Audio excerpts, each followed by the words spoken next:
નમસ્કાર વિદ્યાર્થી મિત્રો, ઓનલાઈન શિક્ષણની અંદર આપ સૌ વિદ્યાર્થી મિત્રોનું સ્વાગત છે. મિત્રો, આજે આપણે ધોરણ 12 વિષય સંસ્કૃતની અંદર સંસ્કૃત સાહિત્યનો પરિચય એની અંદર ગદ્યકાર મહાકવિ બાણ એના વિશે સમજૂતી મેળવવા તરફ જઈ રહ્યા છીએ. ગદ્યકાર મહાકવિ બાણ અગાઉ મિત્રો આપણે કાલિદાસ અને માઘ એના નાટકોનો પરિચય મેળવેલો. તો હવે મિત્રો છઠ્ઠી કૃતિ ગદ્યકાર મહાકવિ બાણ એના વિશે આપણે માહિતી મેળવીએ. સંસ્કૃતની ગદ્ય કાવ્યની પરંપરામાં સૌથી મહત્વનું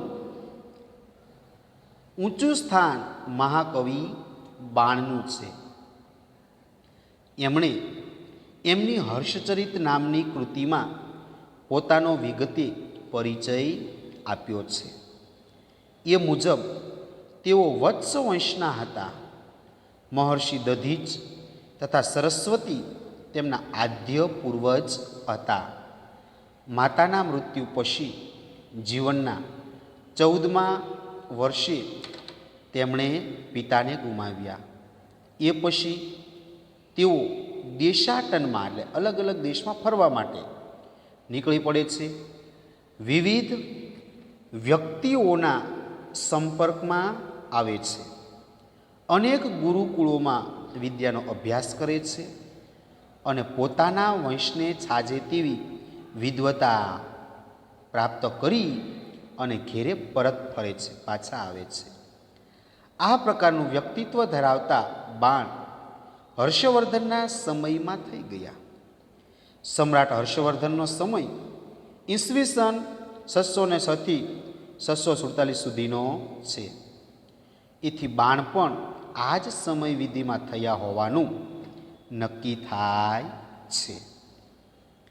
મહાકવિ બાણે 2 કૃતિઓ રચી છે અને બંને ગદ્ય કૃતિઓ છે. તેમના નામ હર્ષચરિત અને કાદંબરી છે.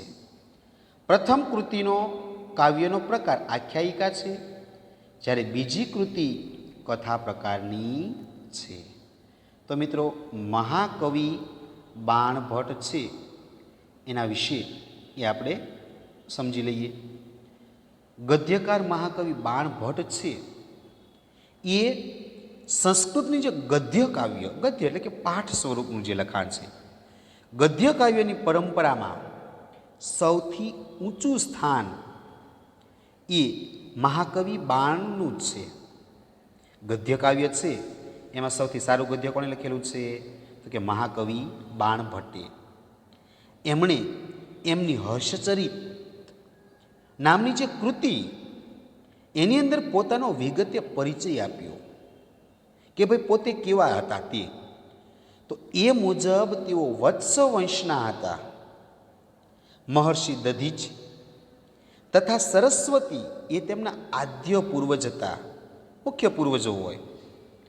પોતાના મૃત્યુ પછી જીવનના 14મા વર્ષે એમણે પિતાને ગુમાવ્યા. એના પિતાનું મૃત્યુ થાય છે. એ પછી તેઓ દેશાટનમાં નીકળી પડે છે, જુદા જુદા દેશમાં ફરવા માટે નીકળી પડે છે. વિવિધ વ્યક્તિઓના સંપર્કમાં આવે છે, જુદા જુદા વ્યક્તિઓને મળે છે. અનેક ગુરુકુળોમાં વિદ્યાનો અભ્યાસ કરે છે અને પોતાના વંશને છાજે એટલે શોભે, પોતાના વંશને શોભે એવી વિદ્વતા, એવી બુદ્ધિમત્તા એ પ્રાપ્ત કરી અને ઘેરે પાછા આવે છે. આ પ્રકારનું વ્યક્તિત્વ ધરાવતા બાણ હર્ષવર્ધનના સમયમાં થઈ ગયા. સમ્રાટ હર્ષવર્ધનનો સમય ઈસવીસનની 606 થી 647 સુધીનો છે. સમ્રાટ હર્ષવર્ધનનો સમયગાળો કયો? ઈસવીસન 606 થી 647. એટલે મહાકવિ માઘ છે એનો પણ સમય કયો તો કે બાણભટ્ટનો એનો સમય પણ 606 થી 647નો છે. મહાકવિ બાણભટ્ટે બે કૃતિઓની રચના કરી. બંને ગદ્ય કૃતિઓ છે. તેમના નામ હર્ષચરિત છે એકનું નામ, અને બીજી કૃતિનું નામ છે કાદંબરી. પ્રથમ કૃતિનો કાવ્ય પ્રકાર આખ્યાયિકા છે, એટલે કે આખ્યાન પ્રકારનું છે. જ્યારે બીજી જે કૃતિ છે એ કથા પ્રકારની છે.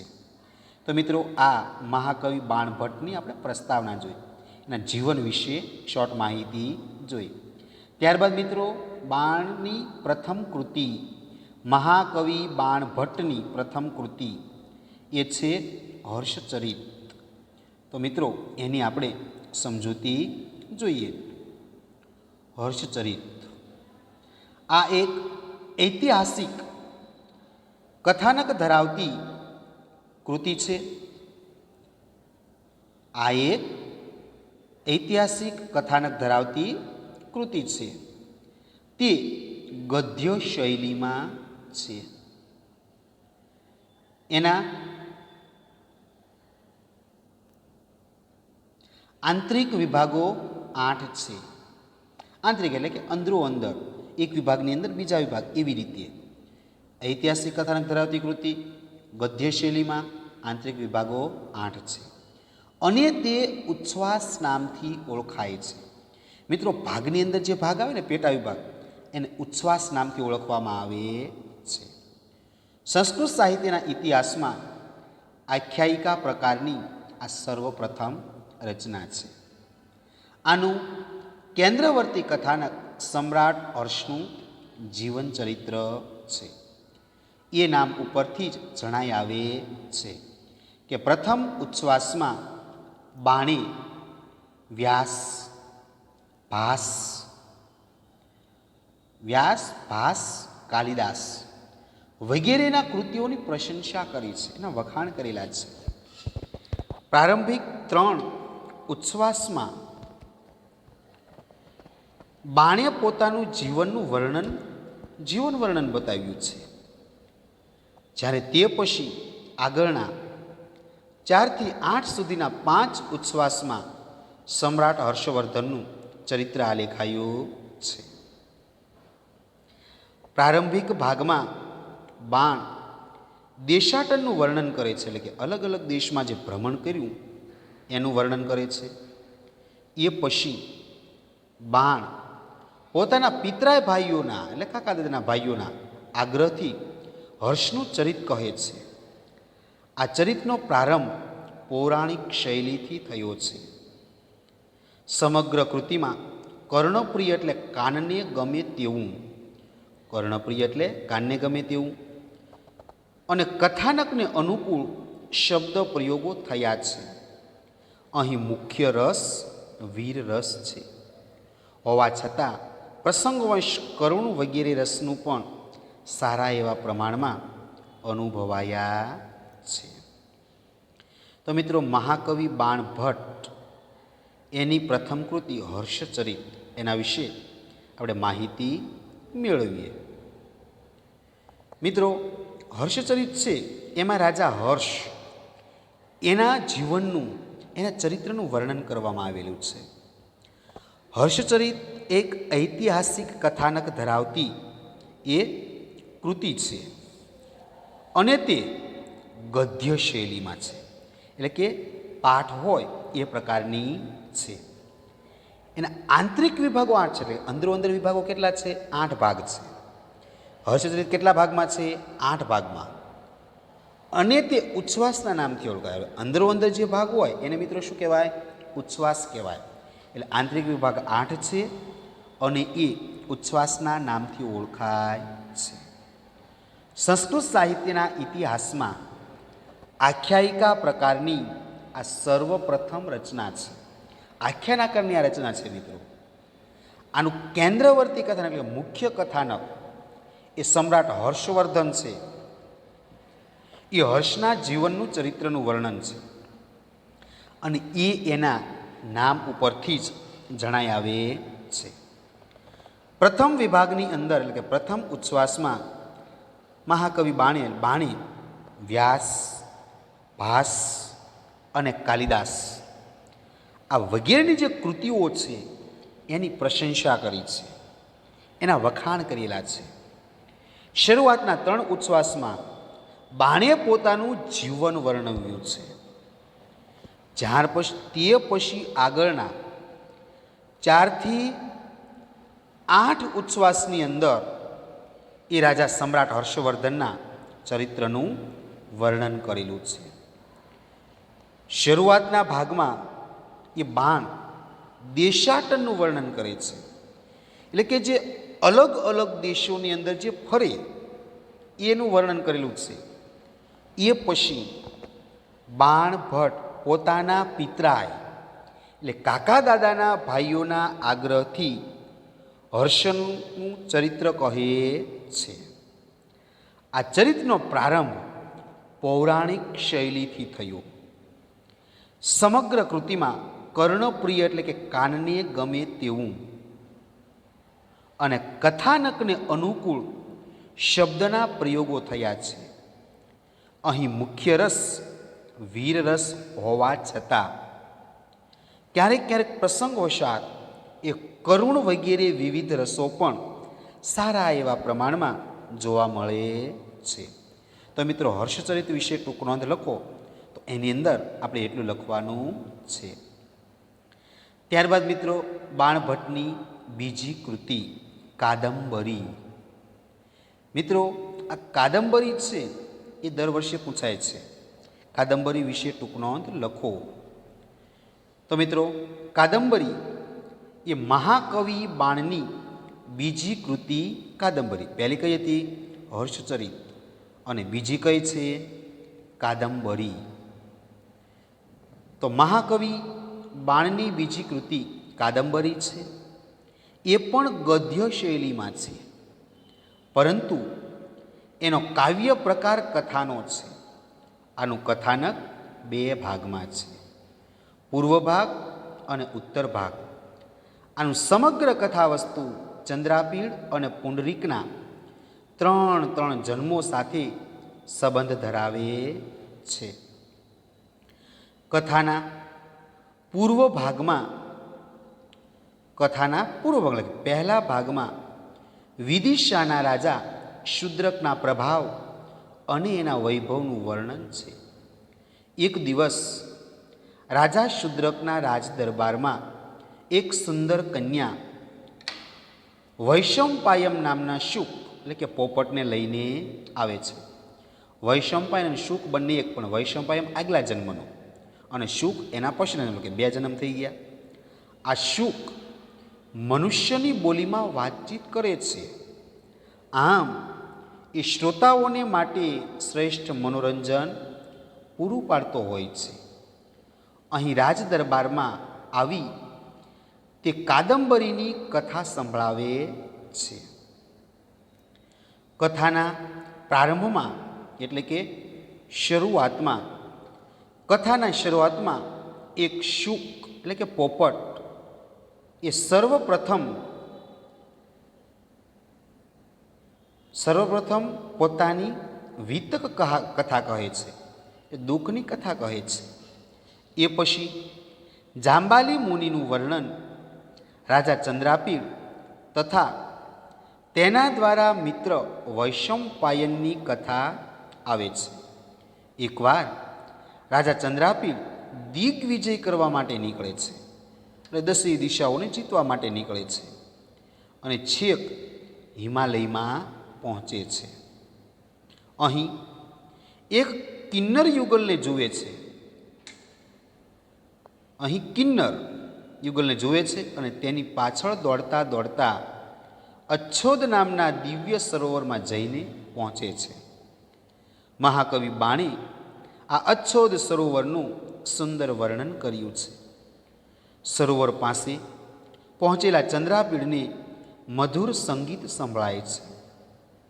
પાસેના જ એક શિવાલયમાં વીણાવાદીની મહાશ્વેતા તે સંગીતના સૂર રેલાવી રહી છે. તે સૂરોની દિશામાં ચાલતો ચંદ્રાપીડ શિવાલય સુધી પહોંચે છે. અહીં ચંદ્રાપીડ અને મહાશ્વેતાની મુલાકાત થાય છે. મહાશ્વેતા ચંદ્રાપીડ સમક્ષ પોતાની અને પુંડરીકની પ્રણય કથાનું વૃત્તાંત એટલે કે વર્ણન કરે છે. ત્યારબાદ તેની સખી કાદંબરી સાથે ચંદ્રાપીડનો પરિચય થાય છે અને તેને કાદંબરી સાથે પ્રણય થાય છે. એ પછી ચંદ્રાપીડ ઉજ્જૈનીની નગરીમાં પરત પાછો આવે છે. ઉજ્જૈની નગરીમાં પહોંચેલો રાજાની તાંબુલકર વાહિની પત્રલેખા કાદંબરીના પ્રેમનો સંદેશો લઈને ઉપસ્થિત થાય છે. આની સાથે કાદંબરી કથાનો પૂર્વ ભાગ અહીં પૂર્ણ થાય છે. ઉત્તર ભાગમાં એટલે કે બીજા ભાગની અંદર ચંદ્રાપીડ મહાશ્વેતા પાસે પાછો ફરે છે. અહીં તે પોતાના મિત્ર વૈશંપાયનના સમાચાર જાણે છે. વૈશંપાયન મહાશ્વેતાને પ્રેમ કરવા જતાં તું પોપટ બની જા એવો શાપ પ્રાપ્ત કરે છે. શાપને લીધે પોપટ બનેલા મિત્રની આ વિપત્તિથી ચંદ્રાપીડ શોકાતુર બને છે અને છેવટે પોતાના પ્રાણનો ત્યાગ કરે છે. આ બાજુ કપિંજલ પોતાના શુક બનેલા મિત્રને શોધતો જાંબાલી મુનિના આશ્રમમાં આવે છે. અહીં તેને જાણ થાય છે કે પેલા શુકને તો એક કન્યા પકડી ગઈ છે અને તે અત્યારે રાજા શુદ્રકના રાજદરબારમાં લઈ ગઈ છે. કપિંજલ રાજદરબારમાં આવે છે. અહીં આખી ઘટનાનો વિસ્ફોટ થાય છે એટલે સાચી માહિતી મળે છે. એ મુજબ પહેલી કન્યા પુંડરીકની માતા લક્ષ્મી છે. પુંડરીક પૂર્વજન્મનો વૈશંપાયન છે. રાજા શુદ્રક એ પૂર્વજન્મનો રાજા ચંદ્રાપીડ છે. આ અકલ્પ એટલે કે વિચાર ન કરી શકાય તેવું આ અકલ્પ કથાનું રહસ્યોદ્ઘાટન થતાની સાથે શુક અને શુદ્રક પ્રાણનો ત્યાગ કરે છે. પહેલી બાજુ ચંદ્રાપીડનું મૃત શરીર પુનર્જીવિત થાય છે અને પુંડરીક આકાશમાંથી ઉતરે છે. મહાશ્વેતા અને પુંડરીક અને કાદંબરી અને ચંદ્રાપીડનું સુખદ મિલન થાય છે. રહસ્યમય ઘટનાઓ ધરાવતી આ કથા બાણની જ નહીં, સમગ્ર સંસ્કૃત સાહિત્યની સર્વોત્તમ ગદ્ય કૃતિ છે. બાણે પોતાની અપ્રતિમ પ્રતિભાથી આની રચના કરી છે. દરેક વર્ણન સુરેખે છે. પાત્ર ચિત્રણ અનુપમ અને જીવંત છે. પ્રણય નિરૂપણ અત્યંત ઉદાત્ત એટલે કે મહાન અને વાસનાવિહીન છે. આમાં પ્રસંગોપાત રીતે બાણના બહુમુખી અનુભવોનું રસમય નિરૂપ ચિત્રણ થયેલું છે. બાણની આ કૃતિની પાંચાલી શૈલી છે. મહાકવિ બાણભટ્ટ છે એની કૃતિની શૈલી કઈ તો કે પાંચાલી શૈલી છે. સમાસ પ્રચુર વાક્યાવલી છે. ડગલે ને પગલે શ્લેષ અલંકાર છે. વર્ણનોમાં અલંકારોની ભરમાર છે. કથાનકનો રસ પ્રવાહ ક્યાંય અટકાયા વગર અવિરતપણે વહેતો રહે છે. આ બધા કારણોથી બાણને કાલિદાસ અને ભવભૂતિની પંક્તિમાં બેસવાનું સૌભાગ્ય પ્રાપ્ત થયું છે. એમ કહેવાય છે કે વાણી અર્થાત દેવી સરસ્વતી જ બાણ બની અવતરી હતી. વાણી બાણો બભુવ. તો મિત્રો, હવે મહાકવિ બાણભટ્ટની બીજી કૃતિ કાદંબરી છે એની આપણે સમજૂતી જોઈએ. મિત્રો, મહાકવિ બાણભટ્ટ એની બીજી કૃતિ છે એ કાદંબરી છે. હવે એ પણ ગદ્ય શૈલીની અંદર છે, એટલે પાઠ રૂપે છે, પરંતુ એનો કાવ્ય પ્રકાર કથાનો છે. કથા જેમ આવતી હોય તે પ્રકારે આ કથાનક બે ભાગની અંદર છે. કાદંબરીના કેટલા ભાગ છે? બે, પૂર્વ ભાગ અને ઉત્તર ભાગ. આનું સમગ્ર કથા વસ્તુ ચંદ્રાપીડ અને પુંડરીકના ત્રણ જન્મની મિત્રો કથા છે અને એની સાથે સંબંધ ધરાવે છે.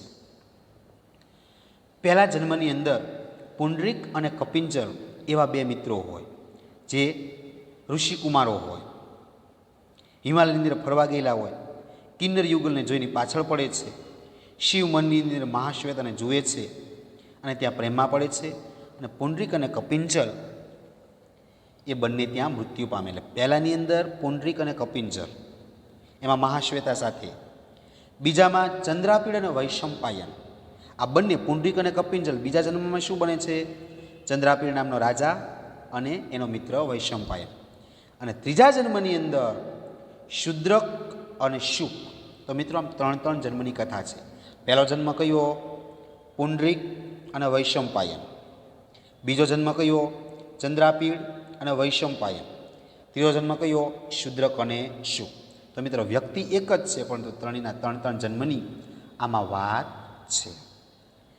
તો મિત્રો કથાના પૂર્વ ભાગની અંદર પહેલા ભાગના શરૂઆતમાં વિદિશાના રાજા શુદ્રકનો પ્રભાવ, એટલે મિત્રો કથા ત્રીજા જન્મથી શરૂ થાય.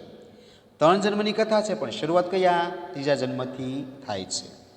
એટલે શુદ્રકના પ્રભાવ અને એ રાજાનું વર્ણન છે, એના વૈભવ, એની સુખ સંપત્તિનું વર્ણન છે. એક દિવસ રાજા શુદ્રકના રાજ દરબારની અંદર એક સુંદર કન્યા, એ વૈશંપાયન નામનો, કે આગલા જન્મનો વૈશંપાયન અને ત્રીજા જન્મમાં શું? શુકબીનો. એક સુંદર કન્યા વૈશંપાયન નામના શુક, એટલે બંને એક જ છે મિત્રો. વૈશંપાયન અને શુક એ બંને શું? એક જ છે. બીજો જન્મ વૈશંપાયન, ત્રીજો જન્મ શુક, એટલે બંને એક જ છે. વૈશંપાયન નામના શુક પોપટને લઈને આવે છે. આ શુક એટલે કે પોપટ એ મનુષ્યની બોલીમાં વાતચીત કરતો હોય છે.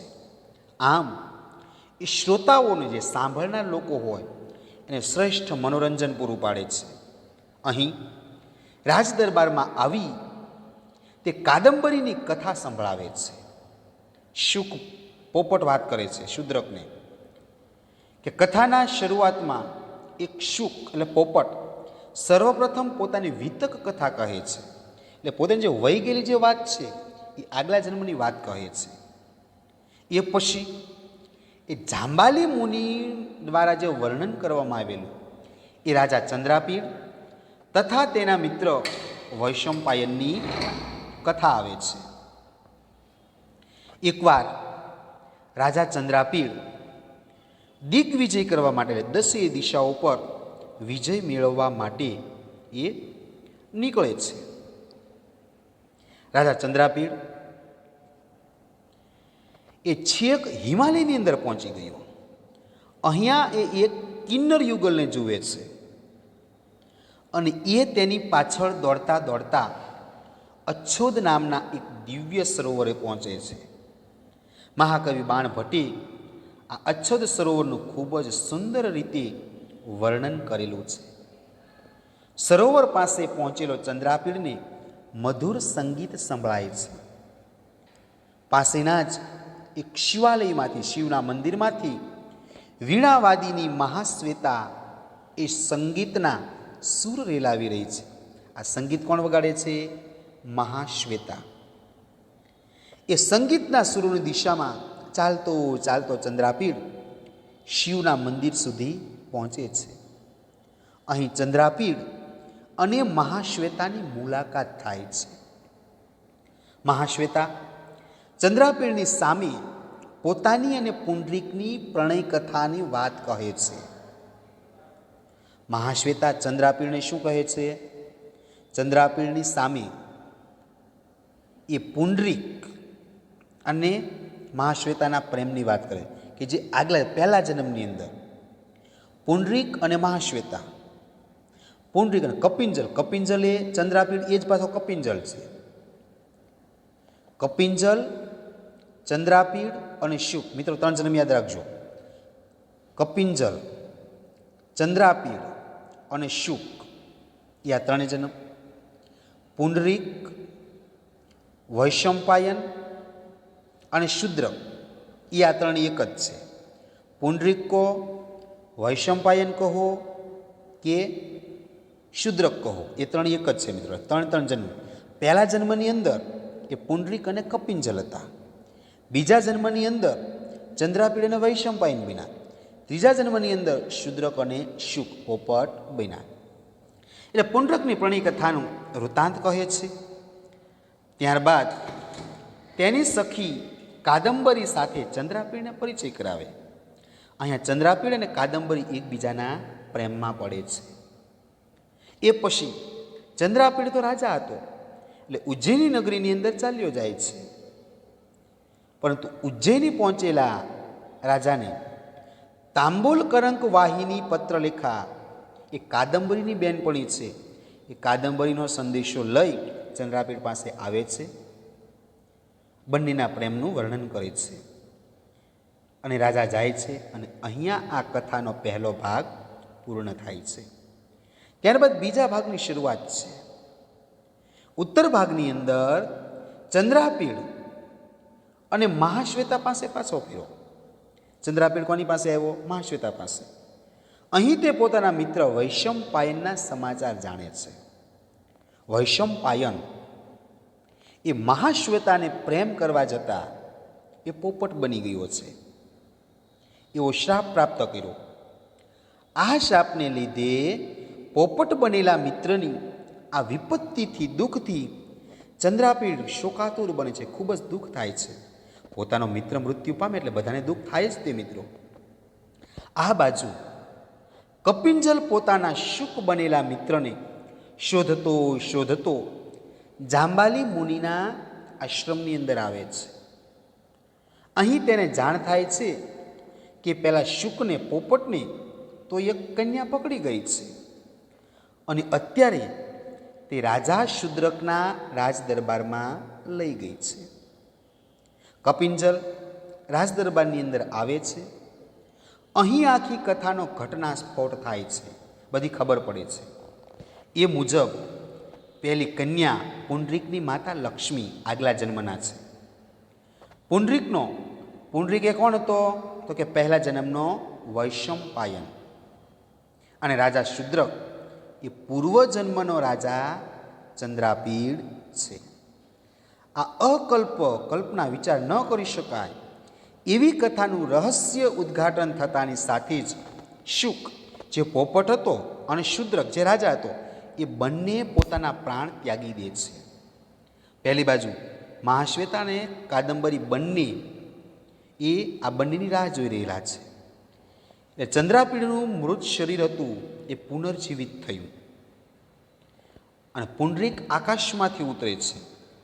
આ મહાશ્વેતા અને પુંડરીકનું મિલન થયું. કાદંબરી અને ચંદ્રાપીડનું સુખદ મિલન થાય છે. તો આમ અનેક રહસ્યમય ઘટનાઓ ધરાવતી આ કથા એ મહાકવિ બાણની જ નહીં, સંસ્કૃત સાહિત્યની સર્વોત્તમ ગદ્યની કૃતિઓ છે. બાણે પોતાની અપ્રતિમ બુદ્ધિથી, પ્રતિભાથી આની રચના કરી છે.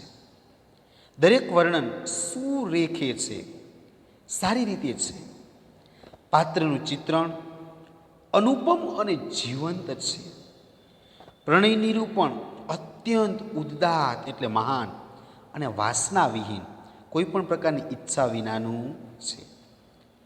આ કૃતિની અંદર પ્રસંગોપાત એટલે કે જેવા પ્રસંગો હોય ને એ રીતે બાણના બહુમુખી અનુભવો, અલગ અલગ પ્રકારના અનુભવોનું રસમય ચિત્રણ થયેલું છે. મહાકવિ ભાસની આ કૃતિની પાંચાલી શૈલી છે. મિત્રો શૈલીના નામ છે. દેશ પ્રમાણે શૈલી અલગ અલગ હોય, બોલવાની રીત. સમાસ પ્રચુર વાક્યાવલી છે કે ઘણા બધા સમાસોનો ઉપયોગ થયેલો છે. ડગલે ને પગલે શ્લેષ અલંકારનો ઉપયોગ થયો. એના જે વર્ણનો છે એમાં અલંકારો પણ ઘણા બધા છે. કથાનકનો રસનો પ્રવાહ એ ક્યાંય અટક્યા વગર અવિરતપણે સતત વહેતો જ રહે છે.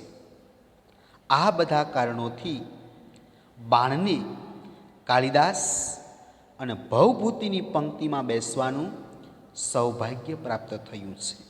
એમ કહેવાય છે કે વાણી અર્થાત સરસ્વતી દેવી જ બાણ બની અને અવતરી ન હોય તો મિત્રો અહીં મહાકવિ બાણભટ્ટ અને એમની બે કૃતિઓ હર્ષચરિત અને બીજી કાદંબરી, આ બંને કૃતિઓ આપણે અહીં પૂર્ણ કરી છે. તો મિત્રો હોમવર્કની અંદર હર્ષચરિત અને કાદંબરી આ બંને કૃતિઓ તમારે લખવાની છે. તો અહીં મિત્રો આપણે લેક્ચર પૂર્ણ કરીએ છીએ.